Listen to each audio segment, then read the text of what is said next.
저희 교회가 마태복음을 이제 주일마다 한 절 한 절 공부하면서 은혜를 나누고 있는데요. 그래서 이제 또 마태복음을 이제 이렇게 묵상하고 주일날 설교하려고 했었는데 어제 말입니다. 어제 하나님께서 또 이 말씀을 이제 주일날 전하라 그렇게 이제 강력하게 제 마음에 그런 이제 말씀을 주셔서 이제 그 말씀을 이제 나누고자 합니다. 오늘은 욥기서 1장 욥기서가 아니라 룻기서 1장 1절입니다. 룻기서 1장 1절.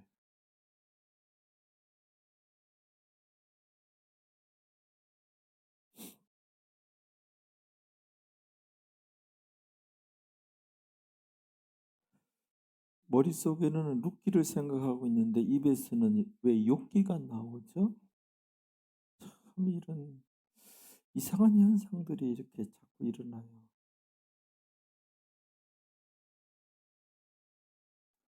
아무튼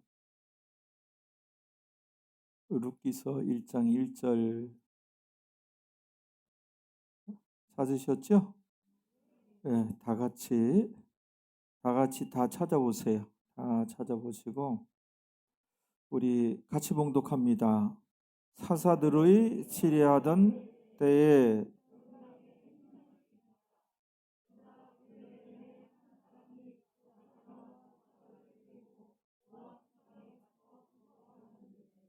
예, 예, 그 1절만이요.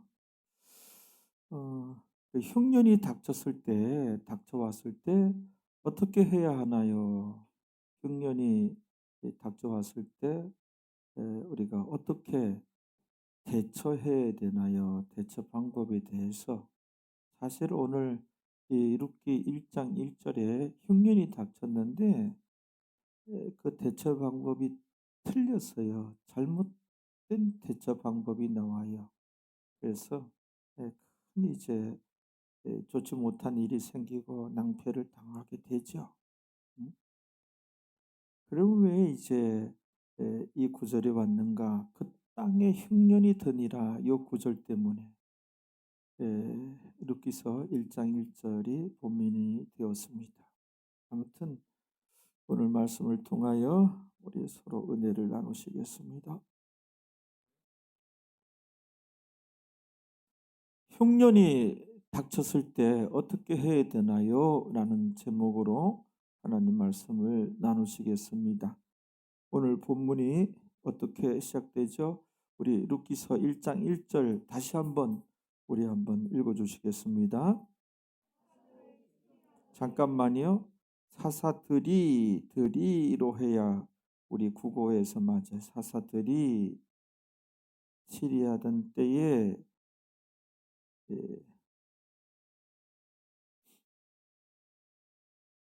우리 한글 성경에 이렇게 의로 이렇게 요런 데가 사사들인데 이 주격 사사들이 이렇게 되는데 이게 요런 부분을 좀 많이 고쳐야 되는데 이 고쳤죠? 새 성경에는 네? 몰라요? 아무튼 국어 시간이 아니니 사사들이 치리하던 때에 이 사사가 등장해요. 그렇죠? 사사가 누구냐?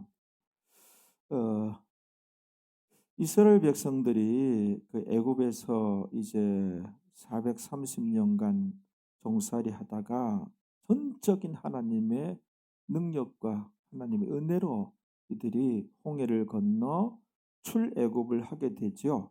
애굽에서 나와서 광야에서 또 40년간 이렇게 맴맴 이렇게 돌면서 이렇게 살다가 그 다음에 이제 요단강 건너 가나안에 들어가게 되죠. 가나안은 사실 정복이에요. 점령한 거예요.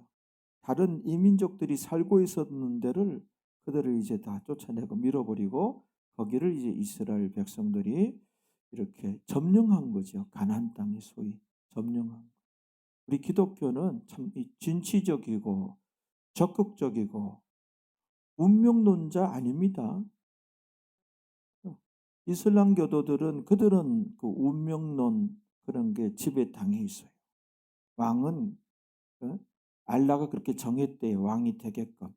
저 사람들은 서교 재벌이 되게끔. 자신들은 그냥 가난하게 살아가게끔 알라가 정했으니 어쩌겠느냐고 그런다 그러더라고요. 응? 근데 우리 기독교는 아니에요. 기독교는 운명론 아니에요. 적극적이고 진취적이고 도전하고 그렇죠. 우리 기독교 입장에서 보면 누구든지 왕이 될 수 있고 대통령이 될 수 있고 재벌이 될 수가 있고 적극적으로 진취하고 차지하고 전에 이제 몇 번 얘기했는데 미국 땅이 미국에서 운전을 해보니 가도 가도 끝이 없는 그 넓은 땅 아주 거의 충격적이었어요. 양옆에 평야가 펼쳐지는데 참 초록빛 나무들도 얼마나 큰지 가도 가도 끝이 없는 몇 시간 운전해도 그 드넓은 평야야. 그래서 제 생각에 우리 조상들은 뭐 했냐? 우리 조상들은 뭐 했냐? 그 영국 사람들은 그 미국이며 그 위에 캐나다며 그 북미 그 영국 사람들이 대부분 점령 어마어마하죠 거기가. 어? 그리고 저 호주, 뉴질랜드 거기도 다 영국 사람들이. 그리고 그 홍콩이며 아프리카도 쓸만한 지역은 중동 다 그냥 영국 사람들이 식민 다 차지하고 거기가 이 기독교 이 사상이 배경이 됐다고 봐야 돼요. 그들이 굉장히 진취적이거든요. 지금 미국 사람들도 세계를 자기 국가 미국 중심적으로 이끌어 가잖아요. 한때는 일본이 반도체가 그들이 잘해서 미국을 능가하고 그걸 일본이 눌러버린 거 아니에요. 눌러버린 거. 그래서 일본은 깨지고 그 틈을 타서 우리나라하고 대만하고 이제 그 틈새를 빚었고 이렇게 이제 그 반도체를 이렇게 또 잡게 됐잖아요. 근데 요즘에 와서는 결국은 이 반도체라든지 2차 전지라든지 이런 게 다 이제 미국 중심으로 또 만들겠다는 거예요, 이게. 우리나라가 참 정신이 이제 바짝 이제 차리지 않으면 다 빼앗겨 버립니다. 그래서 국가적으로 법률을 아주 친반도체, 친2차전지 정신 차려야 돼 지금. 국가적으로 잔뜩 법률은 좀 바꿔야 돼요. 지금 정치가 그렇게 서로 간에 갈라져서 싸울 일이 아니에요 이게. 실용주의적으로 일단은 이걸 해놔야 돼. 뭐 하다가 굉장히 옆으로 지금 샌 거거든요. 아무튼 우리 기독교들은 진취적이에요. 우리 어린이들 진취적이에요. 정말 기도하고 제대로 신앙생활하면 하나님의 도움이 있어요. 사장 될 수 있고 재벌 될 수가 있고 우리 기독교는 운명론이 아니거든. 그 아무튼 그 가나안을 이제 정복한 거예요 사실. 하나님께서 너희에게 주겠다 그거 믿고 기도하고 들어가서 정말 자신들 땅에 되어진 것이죠. 근데 들어가자마자 왕을 세우지를 못했어요. 왕을 세우기까지에는 300년이 걸려요. 300년이 지난 이후에 약 300년이 지난 이후에 첫 번째 이스라엘 왕 사울 왕 그다음에 다윗 왕 이렇게 되잖아요. 왕을 세우기 전에 그 가나안 땅에서 그 지도자가 사사예요. 사사. 그러니까는 정치적인 지도자예요. 그 300년 동안. 300년 동안. 그러니까는 정치적 그런데 그 외적이 이제 이방인이 쳐들어오면 또 군사적인 지도자가 되고 또 그들이 정치적인 재판관 역할도 이렇게 하고 그랬던 것이죠. 그러나 왕처럼 전국적인 지도자는 아니에요. 어제 국지적인, 지역적인, 부족적인, 그다음에 뭐 일시적인 그런 단어죠. 어떤 항구적인 지도자는 아니어서 사사들이 십이사사라고 12명의 사사가 있었고, 그렇죠?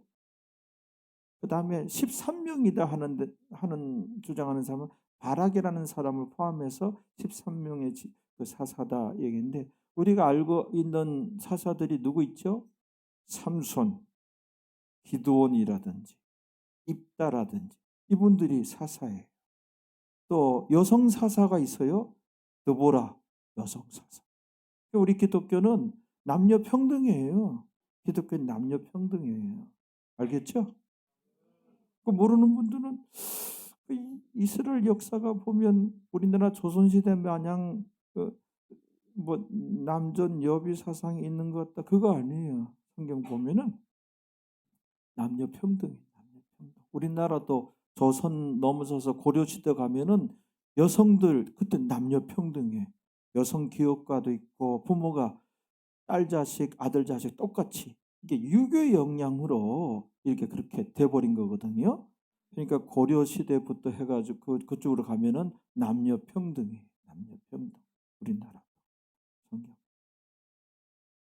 그렇단 말이에요. 그 사사가 누군지 알겠죠? 그래서 룻기의 그 역사적인 배경, 이 꾸며낸 얘기가 아니고 역사상에 있었다 하는 것을 또 밝힌 의미도 있는 거예요. 사사들이 치리하던 때의 의미가, 알겠죠? 그 땅에 흉년이 드니라. 그 땅에 흉년이 들었어요. 그 땅은 어디예요? 베들레헴. 그 다음에 나오네. 읽어보세요. 같이. 유다 베들레헴에 한 사람이, 요 한 사람이 누구예요? 엘리멜렉. 그 안에 누구예요? 나오미. 두 아들을 데리고, 두 아들은 말론과 기럨 데리고 모압 땅에 가서 우고하였는데, 우리 한글 성경 우고로 되어 있는데 정착하였는데, 정착. 흉년을 당해서 임시로 이제 잠시 머물다가 되돌아오려고, 이거 아니에요. 거기 이제 정착하였는데, 정착하였는데. 자, 흉년이 닥쳤을 때 이 엘리멜렉은 지금 잘못 대처한 거예요. 잘못 대처해서 모압 땅에 가서 가장 엘리멜렉이 죽어요. 죽고 두 아들이 결혼하게 되는데 간지 한 10년 안쪽으로 엘리멜렉 죽지. 두 아들 다 죽어요. 말론과 기럨 죽지. 그러면 세 가부만 남는 거예요.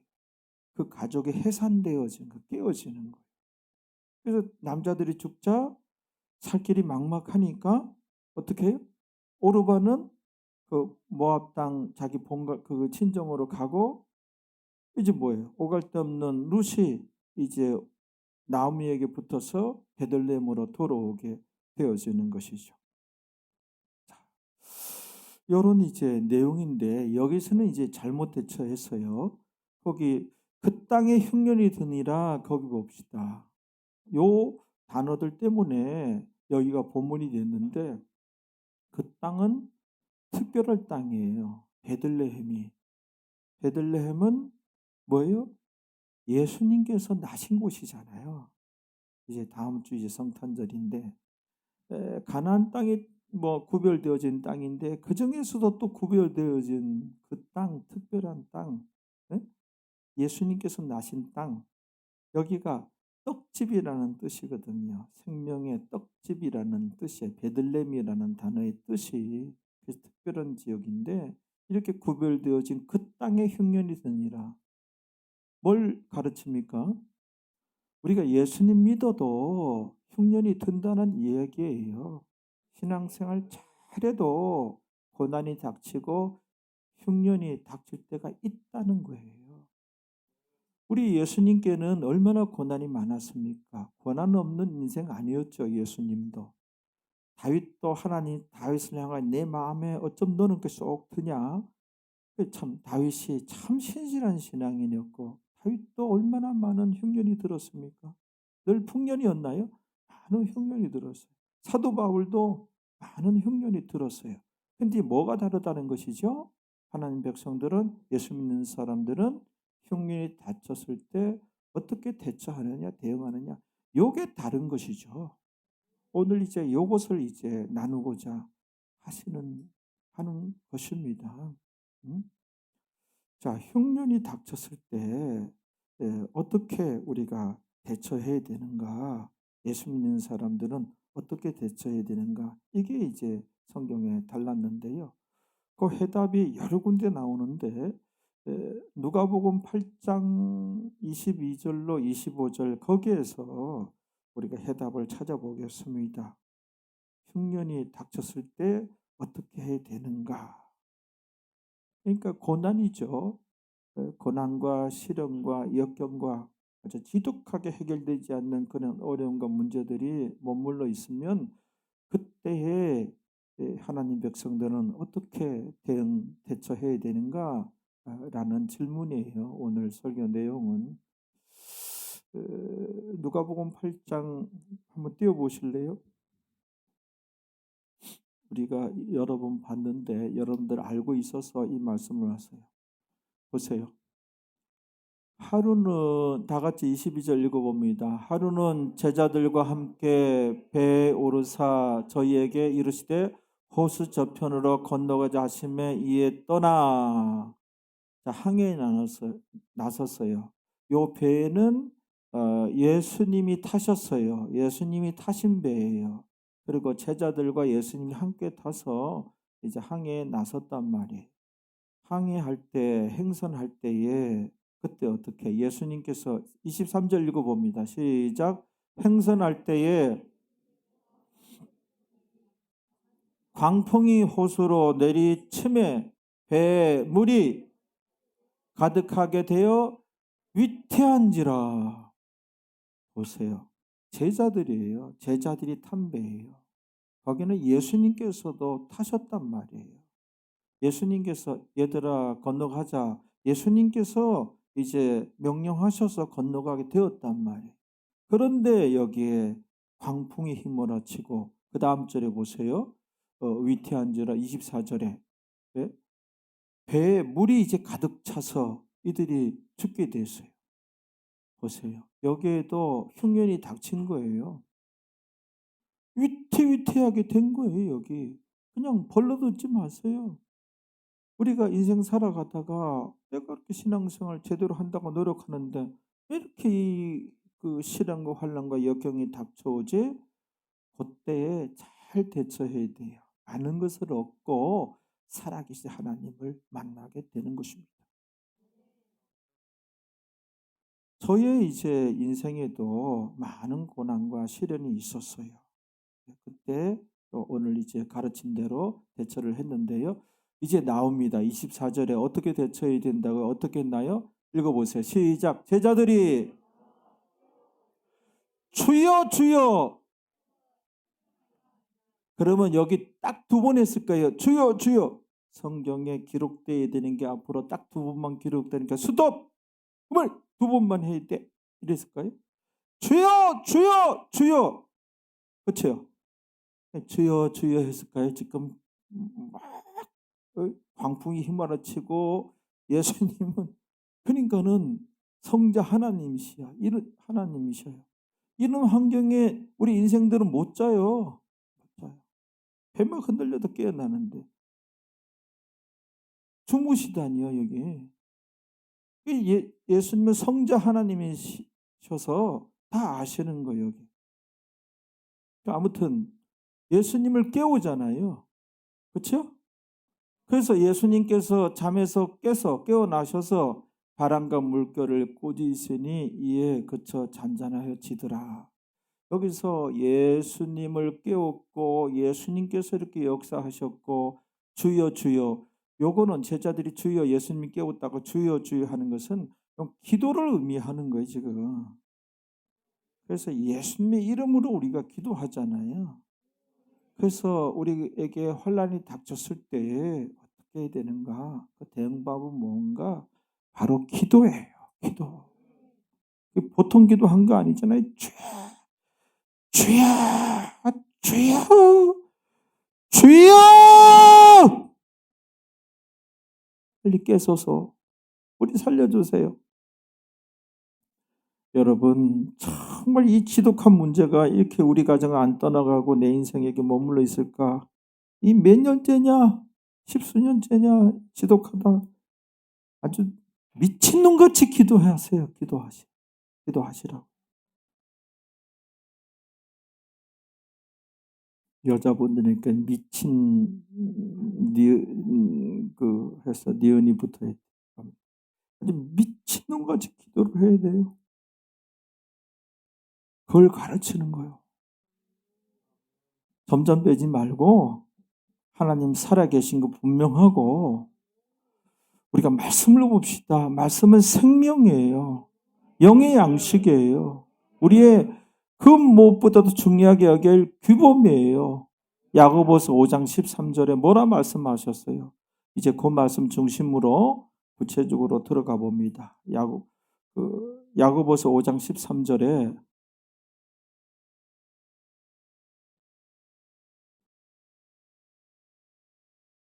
미친놈같이 기도하세요. 그런 지독한 문제가 있으면.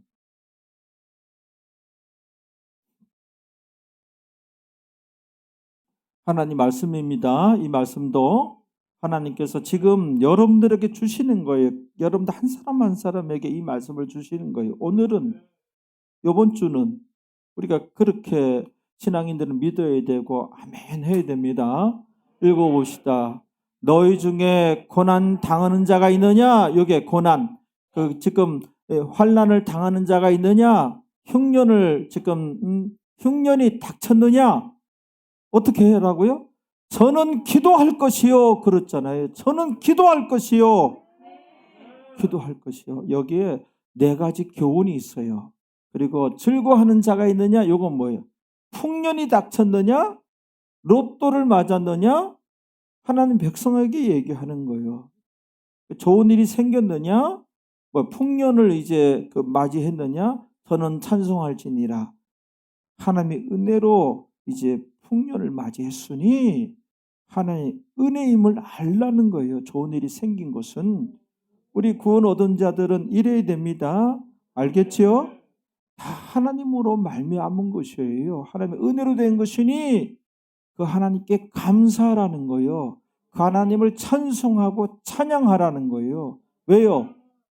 은혜 위에 더 큰 은혜를 또 가져오게 되는 거예요. 감사는. 이렇게 하나님 은혜임을 알면 하나님께서 은혜 위에 그 은혜를 또 베풀어 주시는 거예요.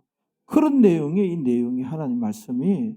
그래서 먼저 너희 중에 고난 당하는 자가 있느냐? 너희는 누구예요? 믿는 자 중에 고난 당하는 자가 있느냐? 어떻게? 흉년 맞이한 자가 있느냐? 저는 기도할 것이요. 이거는 목사님 사방이 막혔습니다. 앞도 막혔고 뒤도 막혔고 다 막혔어. 그러나 위는 뚫려 있다는 거요. 하나님 향하여 손을 들고 주여 도와주옵소서. 미친놈같이 기도해보세요. 해결 안 되는 문제가 있으면 하나님 살아계시니. 여러분들 믿음의 선배들, 우리나라 그 신앙인들 다 그래왔어요. 그래서 다 하나님 만났단 말이에요. 하나님 살아계십니다. 하나님 은혜를 한번 받아봅시다. 도움을 받아봅시다.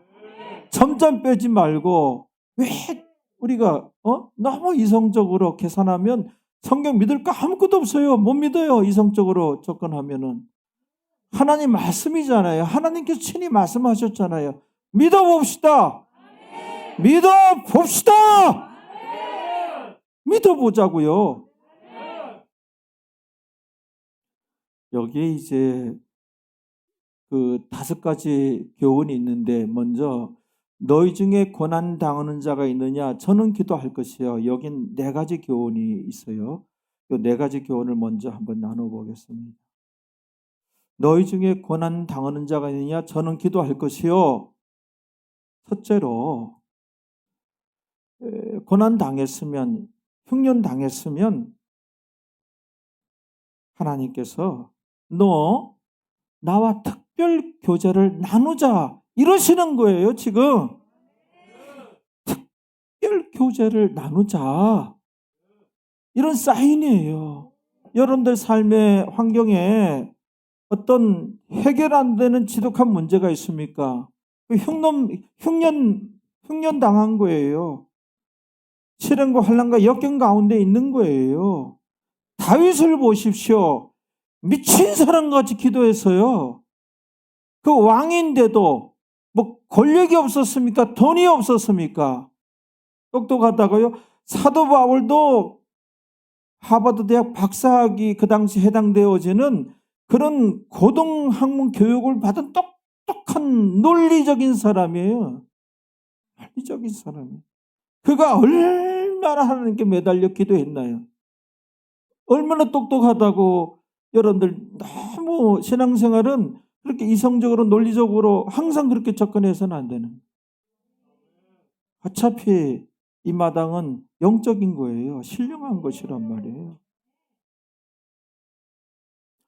너 나랑 특별 교제를 나누자. 이 사인이에요. 아시겠죠?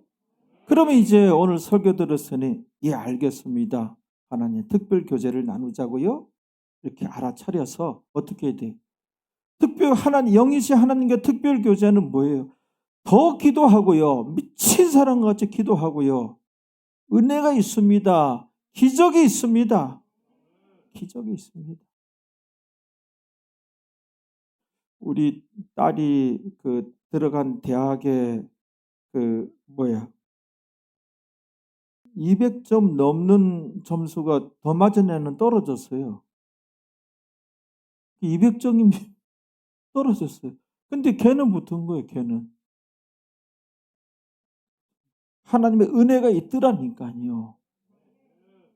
그때 도와주는 것이 있어요. 그 맛이 기똥찬 맛이에요. 그 맛이 도와줌이 있어요. 왔다리 갔다리 하지 막 냉랭하게 하지 말고 문제 만났으면 특별 교제를 나누자.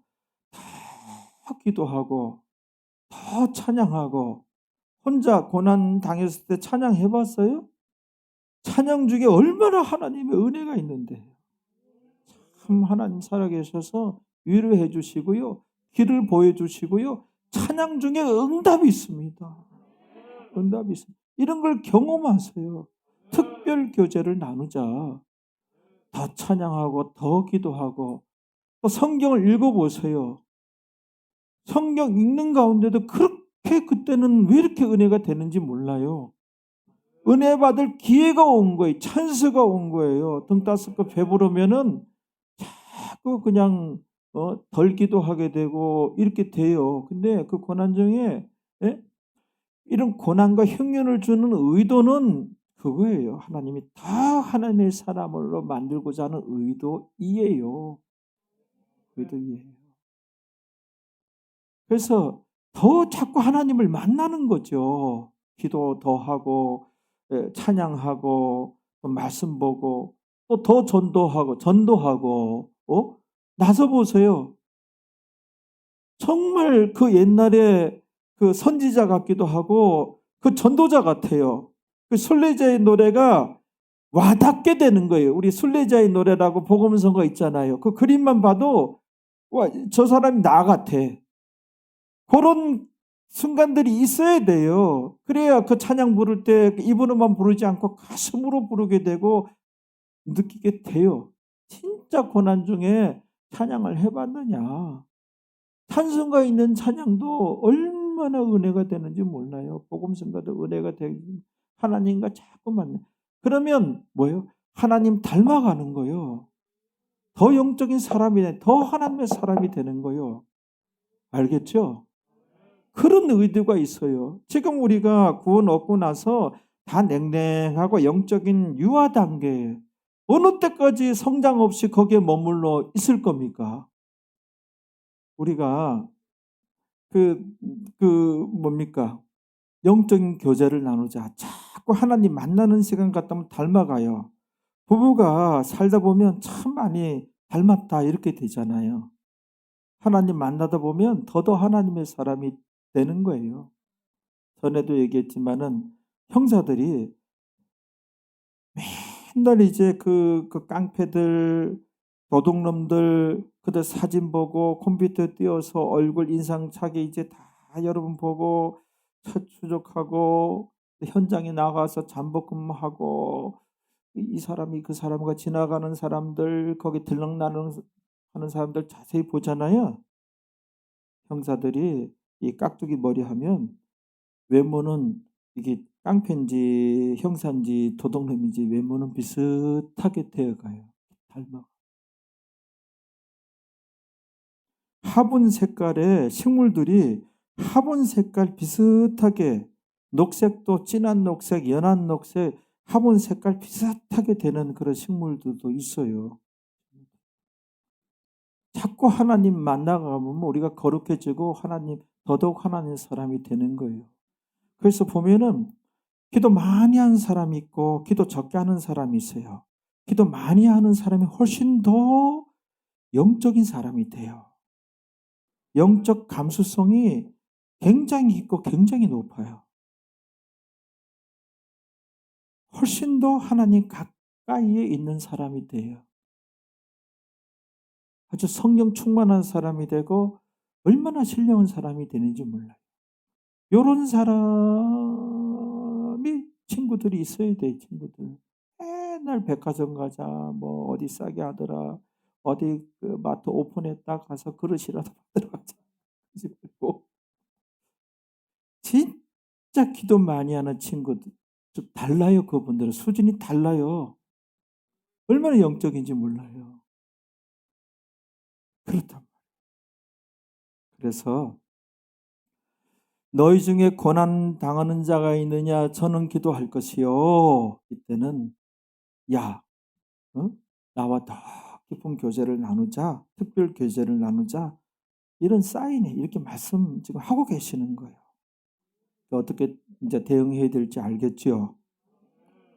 두 번째는 너희 중에 고난 당하는 자가 있느냐? 저는 기도할 것이요. 굉장한 말씀이거든요. 하나님 말씀이거든요. 기도하라잖아요. 기도할지. 괜히 기도하라고 하는 게 아니에요. 특별 교제를 나누자. 하나님 이제 점점 이제 더 닮아가 더 하나님의 사람이 돼. 이게 진짜 축복입니다. 성경에서 진짜 축복입니다. 아니 하나님 아들 예수님께서 십자가상에서 죽으신 것이 여러분들 25평에서 50평 그 넓혀주기 위해서 성자 하나님께서 오신 것이 죽은 것이 그거라고 생각하시나요? 그거 아니거든요.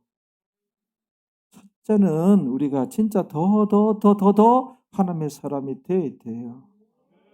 영적인 성령 충만하고 더 영적인 사람이 돼. 두 번째는 왜 기도하라고 했는가? 기도하면 그 고난 중에 기도하면 그 흉년이 왜 닥쳐왔는지 알려주시겠다는 거 이제 알려주시겠다는 거예요. 그래서 기도를 이렇게 하다 보면 하나님께서 알려주시는데 네 죄 때문에 네 잘못 때문에 고난이 닥쳤나이다. 그를 내 마음속 깨닫게 돼요. 그때는 이제 어떻게 알게 됐으니 처방을 해야 될 거 아니에요. 그래야 그 고난이 떠나갑니다. 그때는 진정한 회개를 해야 돼요. 회와 개가 있어야 돼요. 그 지독한 개를 해야 돼요. 돌아서야 돼. 끊어야 돼요. 그러니까 회개도 잘못 알고 있다. 하나님 앞에 잘못했다고 아주 눈물 콧물 쏟아내면서 몇 날 며칠 그거는 회만 한 거예요. 개는 왜 이제 돌아서야 돼. 그 끊어야 돼요. 완전히 고칠 게 그래 개가 되는 거예요. 또 어떤 고난은 뭐예요? 마귀가 준 게 있어요. 그러면 영적 전쟁을 선포하고 예수님의 이름으로 그 마귀와 흑암에서를 쫓아내야죠. 이걸 알아야 잘 대응하는 거요. 또 하나님께서 나를 시험하시는 경우가 있어요. 이 경우는 뭐예요? 신앙 실력을 오히려 발휘해야 돼. 이때는 하나님이 나를 시험하고 테스트하는데 이 사탄의 역사인 줄 알고 사탄아 물러가라 이래버리면은 계속 머물러 있고 해결될 길이 없는 기라. 하나님께서 시험하는 욕 같은 경우 하나님이 시험하는 거거든요. 욥기서 장 10절 한번 띄워보세요. 하나님 그때는 신앙 실력을 발휘해야 돼요. 어떻게 해야 돼? 인내해야 되며 오히려 감사해야 되며 기뻐해야 돼요. 90점, 100점 넘는 점수를 따야 돼. 그때 욥과 같이. 욥은 인내하잖아요. 욥의 인내를 뭐라 그랬잖아요. 인내하잖아요. 그 시련이.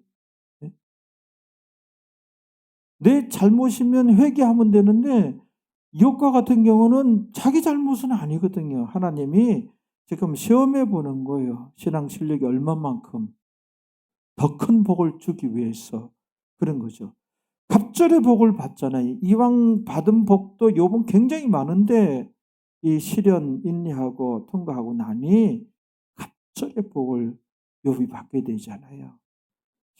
그 욥기서 23편 3절 같은 경우, 10절 같은 경우 이런 고백을 해야 돼요. 그 고난 중에, 흉년 중에 이 하나님이 나를 시험하기 위해서 주시는 그 고난일 때는 읽어봐요. 나의 가는 길을 오직 그가 아시나니 그가 나를 단련하신 후에는 내가 정금같이 나으리라. 정금같이 나으리라. 이렇게 지금 단련하는 거예요. 나한테 있는 어떤 불순물을 하나님께서 제거해 주시는 거예요. 겨울 되면 이파리가 다 떨어져야 돼, 이파리. 그래서 바람이 불 때 그때다 요때다 해서 다 떨구잖아요. 여름에, 봄에 이파리를 통해서 광합성 작용하고 그 나무를 살리는 거, 키우는 거예요. 겨울 돼서는 떨궈야 돼요. 이거 안 떨구면, 떨궈야 될 이파리가 안 떨구면 동상 걸려서 지가 죽어. 그러니까는 떨궈야 돼. 우리 가운데 이 불순물, 그거를 제거하기 위해서 재련을 하는 거예요. 그래서 24K, 99.9% 금을 만들기 위해서.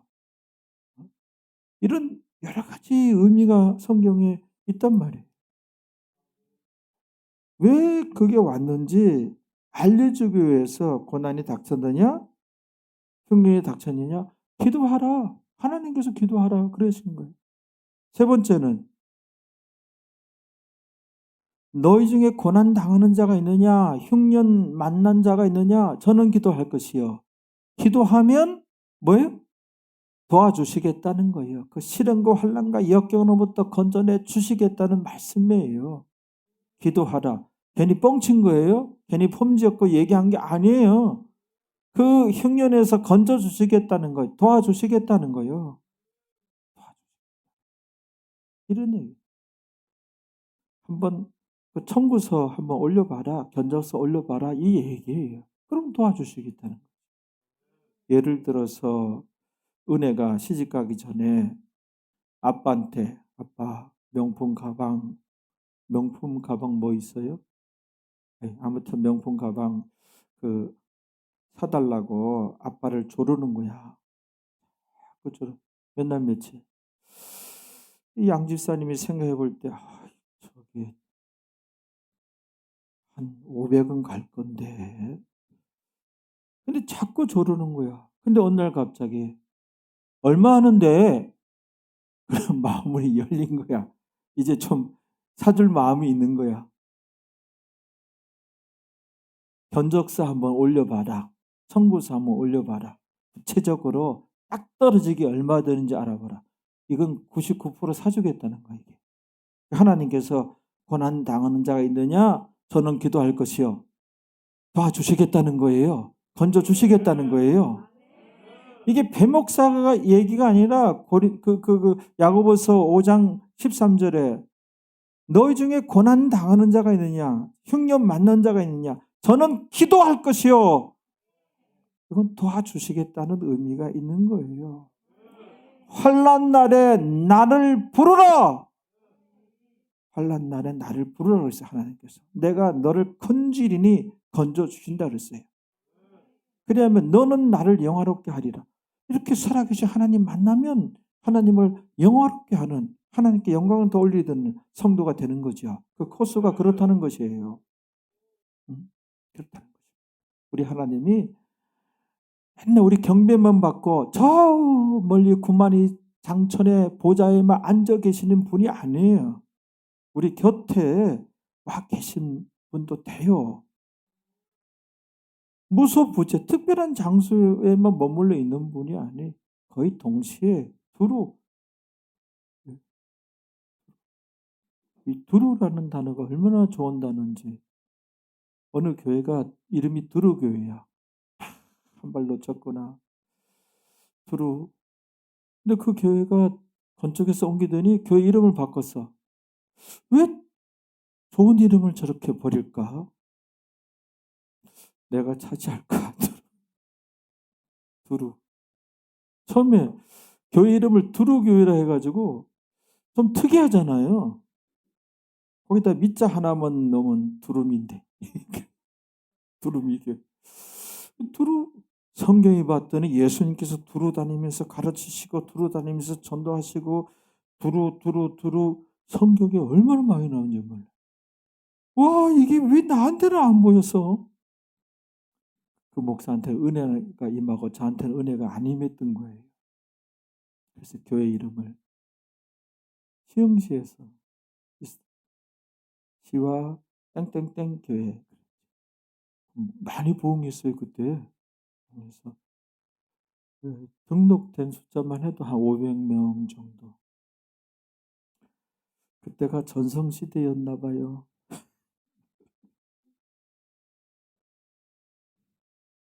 저는 땅도 한 5,000평, 저 병점에 왔을 때 5,000평.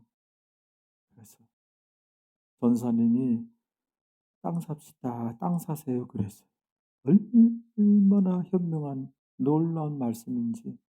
그 불순종해가지고.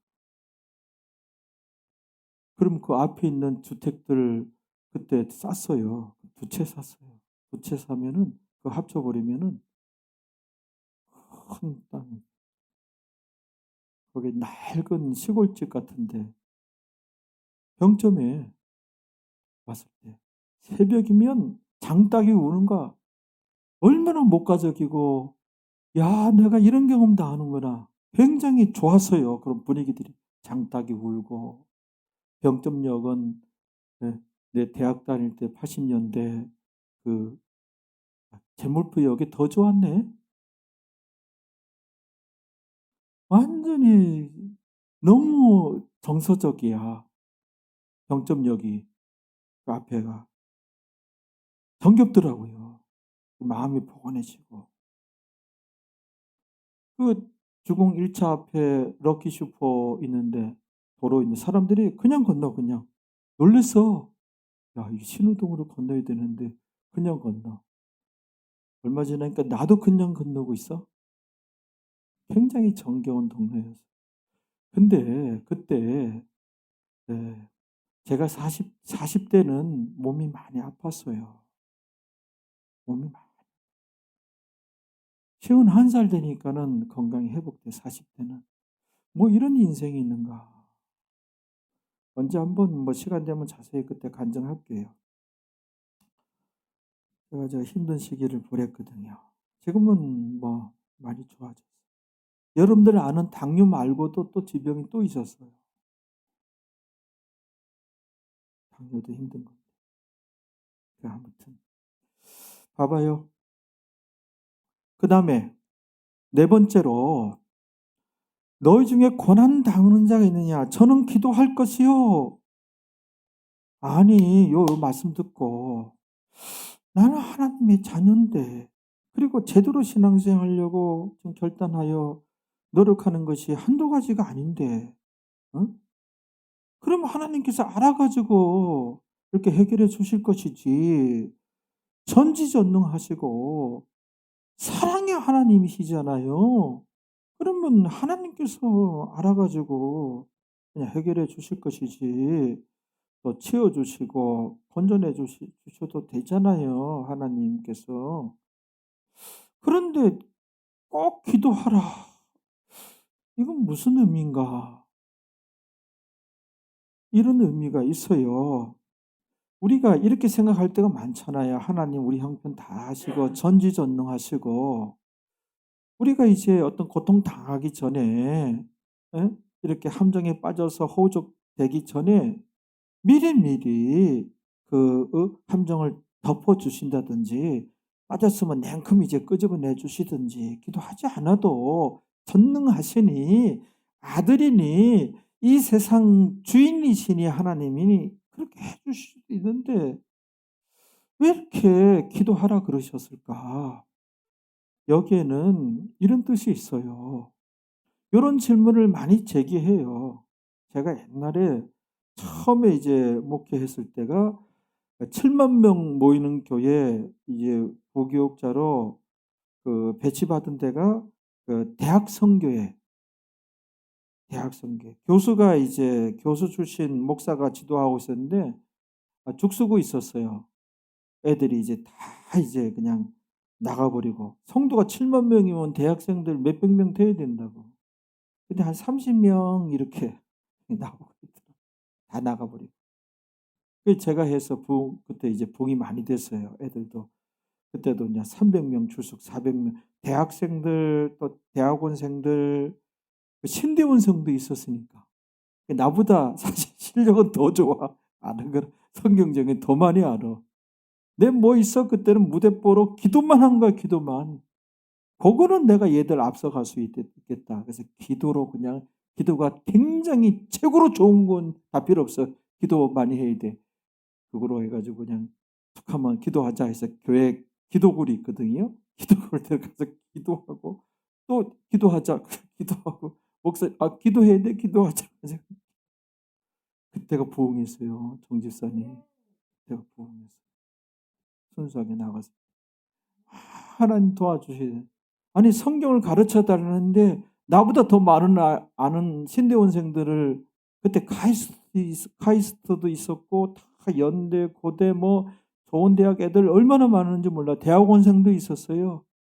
강사하던 애들도 있고 그런 애들. 내가 이제 뭐 신학교 나와도 3학년 편입했거든요. 3학년 4학년 다녔어. 신학은 편입해서. 3학년 4학년 다는데 거기 그 교단의 큰 지도자들 둘이 싸움이 붙어가지고 공부도 못했어. 맨날 여긴 또 기도만 시키는 거예요. 그냥 자기들 싸움하러 다니고 들어가는 신학교가 건물도 있고 좋았어요. 싸움이 붙어가지고 그 신학교를 포기했다나 그래가지고 이 사람 따를 사람들은 남고 저 사람 따를 사람들은 여기 교회 떠나가지고 그 교회에 선교센터가 있는데 거기서 공부해야 된대. 나는 저 사람 따라가는 그쪽이었거든.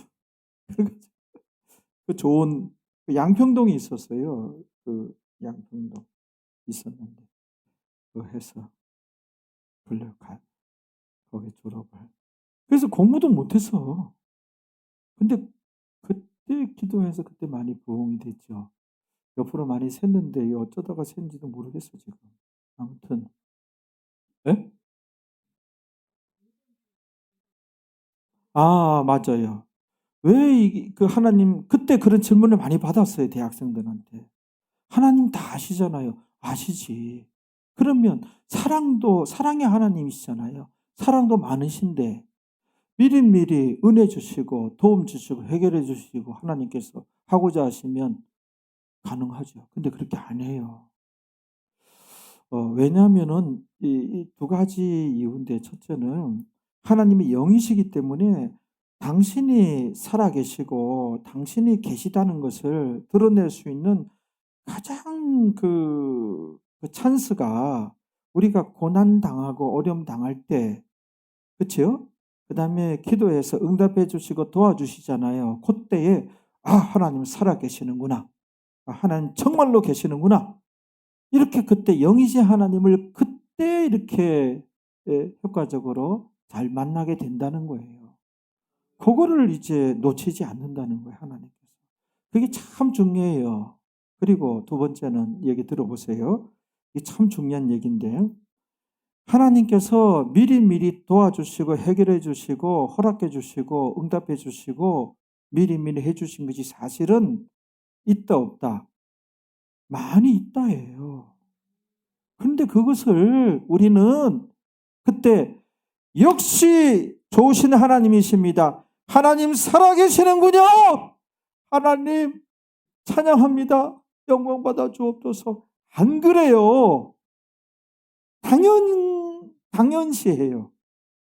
어쩌다가 뭐 그냥 우연히 뭐 어쩌다가 뭐 된 거지 요래버려요.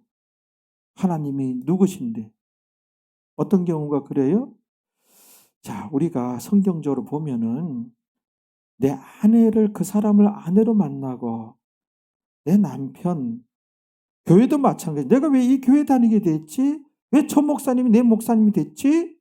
왜 나에겐 이 자식이 태어났지? 이 직장을 내가 다니게 되어진 것. 하나님이 미리미리 기도하지 않았는데도 미리미리 하나님께서 그 은혜를 주신 거예요. 응답을 해 주신 거예요. 그거를 다 당연시하고 어쩌다가 그 남자 만났지? 어쩌다가 이렇게 내 그 자식이 태어났지? 네? 그러잖아요. 당연시하잖아요. 누가 그냥 역시 이 아내를 만나게 해줘. 하나님 감사합니다. 이 자식 내 속에서 태어나고 내 자식으로 이야 하나님 살아계시는군요. 부족한 저에게 이런 자식을 주더니 이런 경우도 없어요. 그냥 당연시하고 미리 받은 게 많아요. 기도하지 않았는데도. 그런데 우리가 언제 내 아내, 내 자식, 내 교회, 우리 목사님, 또 내 직장, 이 기타 등등을 우리가 정말 하나님 살아계시는군요. 큰 은혜로다 은혜를 받았습니다. 언제 그래요? 어느 경우에 그러느냐고요? 우리가 그 영안이 열렸을 때, 영안이 열리고 많이 성장했을 때 그런다는 거예요. 그런데 많이 성장하고 영안이 열리는 거는 시간이 너무나 한참 걸려요. 한참 걸리고 성도들 보면 아주 드물게 간혹 이제 영안이 열려서 은혜로다 은혜로다 하나님 살아계시는군요. 그래요. 그거보다는 문제가 인생들이 얼마나 많은지 몰라 인생들이. 그 문제 때 흉년을 시드 때도 없이 만나 그때에 기도를 이제 해서 저도 많은 경험을 했습니다. 그때마다 하나님 살아계시는군요. 그게 훨씬 좋은 경우예요. 훨씬 그게 많다는 거예요. 그걸 하나님이 안 놓치는 거예요 지금. 그거 외에는 하나님이 원체 영이시니 애초 영이시니 그래야 만나지 눈에 보이기는 합니까? 만져지기는 합니까? 그래서 이게 참 고난 중에 그래서 예수님께서도 뭐라고 그러셨어요? 마태복음 7장 7절 한번 띄워보세요. 여기 예수님께서 직접 하신 말씀이거든요. 예수님도 구하라. 그러면 너에게 주실 것이요. 예수님이 뻥치겠습니까? 우리야 그냥 간혹 뻥치고 그러잖아 인생들이. 우리야 그랬으니까 또 목사님 뻥치시나 보다. 또 그러지. 자, 구하라 그럼 너에게 주실 것이요. 예수님 말씀입니다. 찾으라 그러면 찾을 것이요. 문을 두드리라 그러면 너에게 열릴 것이니 그랬어요. 그런데 결정적인 게 8절이에요. 8절을 한번 봐봐요. 아니 올려보세요.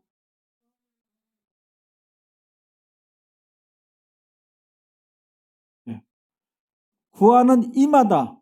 구하는 이마다. 그러니까 구해야 돼요. 얻을 것이요. 근데 안 구하면 얻지 못할 것이요. 이렇게 되는 거예요. 믿는 자라 할지라도 이 말씀이 찾는 이가 찾는 이가 이마다 찾는 이가 찾을 것이요. 두드리는 이에게 두드리지 않으면 열리지 않는 거예요. 두드리는 이에게 찾는 이가 구하는 이마다 구하고 찾고 두드려야 된다는 거예요. 그러면 열린다는 거예요. 찾게 된다는 거예요. 그럼 구하지 않으면 두드리지 않으면 찾지 않으면 그에게는 없다는 거예요. 그 다음에 이제 결정적인 것이 에스겔서 거기 36장 37절 38절 봐요. 그래서 네 번째가 자녀라 할지라도 꼭 기도라고 하는 것을 해야 하나님께서 도와주신다는 거예요. 고난 당하는 자가 있느냐? 저는 기도할 것이요. 여기에 네 번째가 자녀라 할지라도 꼭 기도해야. 하나님은 그러셔요. 하나님은. 그게 이제 하나님이 영이시기 때문에 그런단 말이에요. 여기 읽어보세요. 한번 시작. 나 주 여호와가 말하노라. 그래도라는 단어. 왜 그래도라는 단어를 했을까요? 왜냐하면 여기 36절까지 무슨 내용이에요? 하나님께서 이스라엘을 회복시켜 주겠노라 거듭거듭 약속하셨어요. 회복의 내용이 뭐예요? 이스라엘 백성의 수를 그 많은 양떼만큼 많게 해주리라 여러 번 약속을 했어요. 약속을 하셨어도 약속하신 그것이 그대로 이루어지기를 너희가 구하여야 할지니라, 기도해야 할지니라, 그 내용이거든요.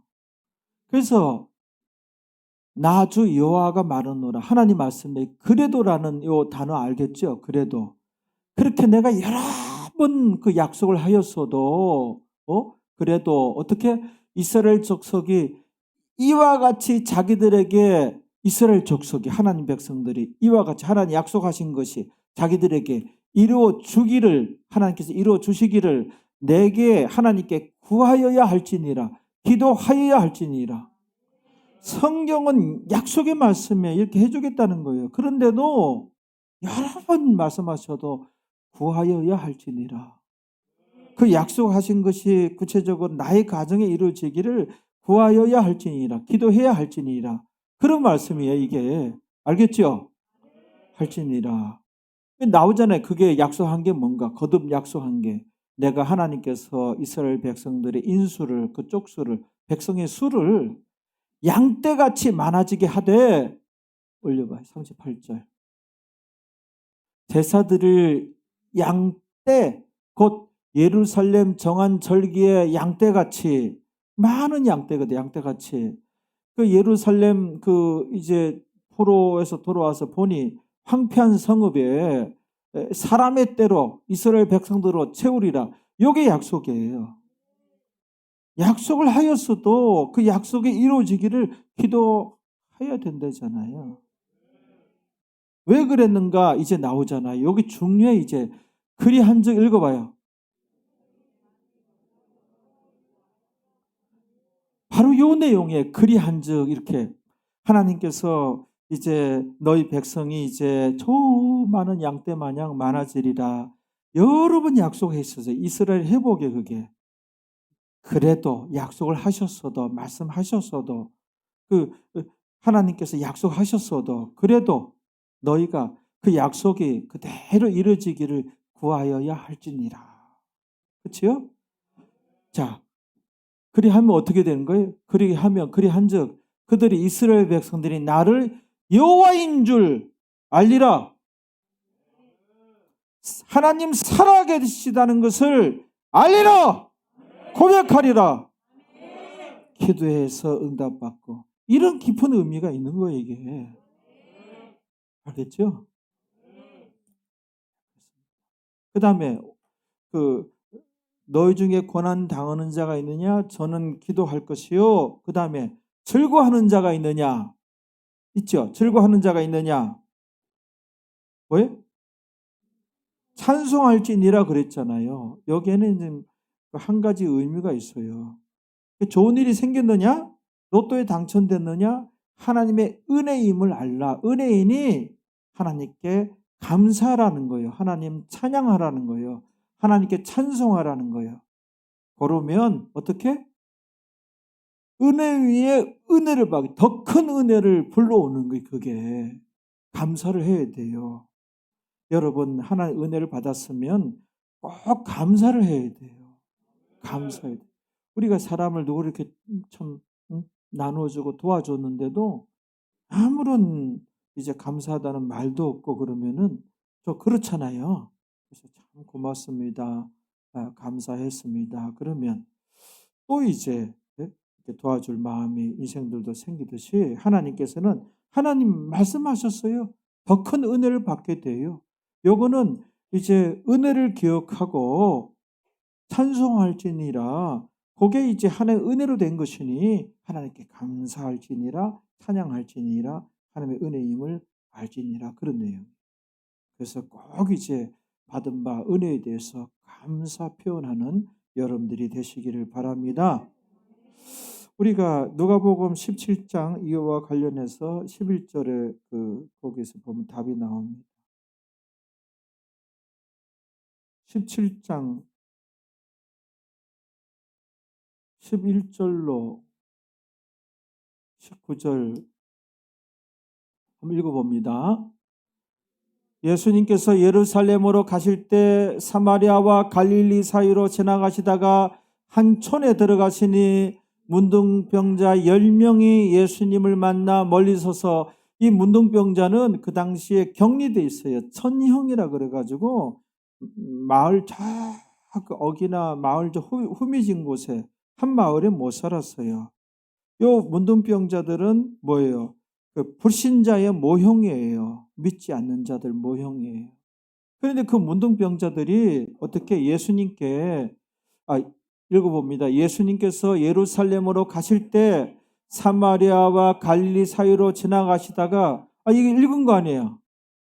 한촌에 들어가시니 13절 올려야지요. 집사님.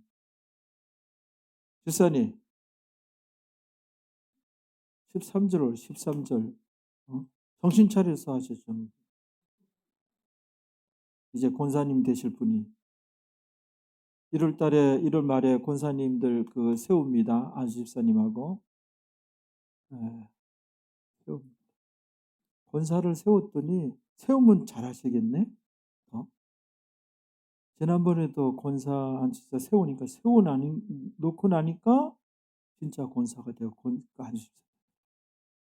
그 전에는 좀 그랬지. 세우고 나니까 그렇게 돼. 이번에도 세우고 나면 잘하실 것 같아요. 자, 봅시다. 그 문둥병자들이 소리를 높여 가로되, 저기 예수님 지나가시니까, 예수 선생님이여 우리를 긍휼히 여기셔서, 참 불쌍한 사람들이거든요. 긍휼이 많으셔. 주님께서 긍휼을 베풀어요. 이렇게 나오니까 보시고 가라사대, 가서 진짜 전능하신 예수님이 그냥 이제 그냥 안수기도도 없고 그냥 말씀을 하니까 그냥 가서 제사장들에게 너희 몸을 보이라 하셨더니 저희가 가다가 깨끗함을 받은지라. 그 다음에 15절 올려봐요. 그런데 그 은혜를 이제 10명이 다 깨끗한 문둥병 치료받았어요. 치료받았는데 그 중에 하나가 자기의 나은 것을 보고 큰 소리로 하나님께 영광을 돌리며 돌아와, 아직 불신자예요. 하나님께 영광을 돌리며 돌아와 16절에 읽어봐요. 살해하니 감사하니, 그렇게 봐야 되겠죠. 저는 사마리아인이라. 그 다음에 읽어봐요. 예수님께서 10사람이 다 깨끗함을 받지 아니하였느냐? 그 아합은 어디 갔느냐? 왜 네 혼자 왔느냐? 이 소리거든요. 아합은 어디 갔느냐? 왜 네만 감사하냐? 아합은 어디 갔느냐? 그래, 아합은 이제 좋다 하고서 문둥병 치료받았다, 살았다, 이제 장가도 가자, 시집도 가자, 이제 난리나 걸려 갔는데 그 다음에 은혜가 없어요. 그게 땡이야. 근데 감사했던 요 문둥병자는 여기 하나님 예수님 마음이 느껴지지 않아요? 다 10사람이 다 깨끗함 받지 않았느냐? 왜 이런 말씀해요?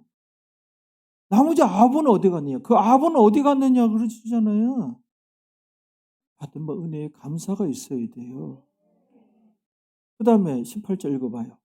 이 이방인 그 한 명 문둥병자 외에는 하나님께 영광을 돌리러 돌아온 자가 없느냐? 감사한 자가 없느냐? 하시고 19절에 은혜 위에 은혜가 임해요. 문둥병 고침받았을 뿐만 아니라 감사했더니 영적인 구원을 받았더라. 읽어봐요. 그 구원이 이게 우리 구원받는 그거예요. 읽어봐요. 시작.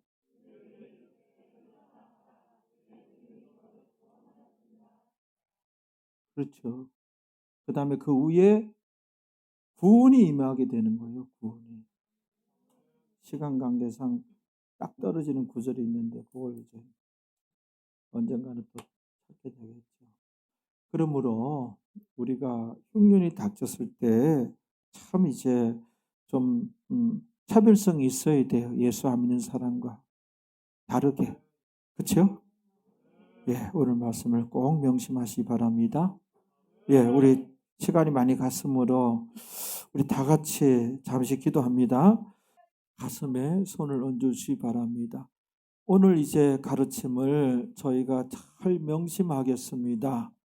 그래서 하나님 안에는 많은 은혜와 또 도움과 그런 이제 하나님의 큰 은총이 있는데 그걸 이제 하나님의 도움을 받으려면은 흉년이 닥쳤을 때에 우리가 부르짖어 뜨겁게 마치 미친 사람 마냥 예수님의 이름으로 기도해야 된다는 것을 알게 되었습니다. 그러면 구하라 찾으라 두드리라 그러면 응답되어진다고 하나님께서 말씀하셨습니다. 이렇게 응답 받았을 때 영이신 하나님을 우리가 또 만났고 느끼고 우리가 하나님 살아계십니다. 그런 체험을 통하여 우리의 믿음을 한 단계 더 업그레이드 시켜주기 위해서 하나님께서 너희 중에 고난 당하는 자가 있느냐 저는 기도할 것이요 라고 말씀하신 것을 저희가 이제 깨닫습니다. 가르침 받은 대로 뜨겁게 열심히 기도하여 살아계신 하나님의 은혜로 여러 가지 시련과 환난과 역경으로부터 벗어나는 주의 백성들 되어질 줄로 믿습니다. 이 모든 것 예수님의 이름으로 기도하옵나이다. 아멘.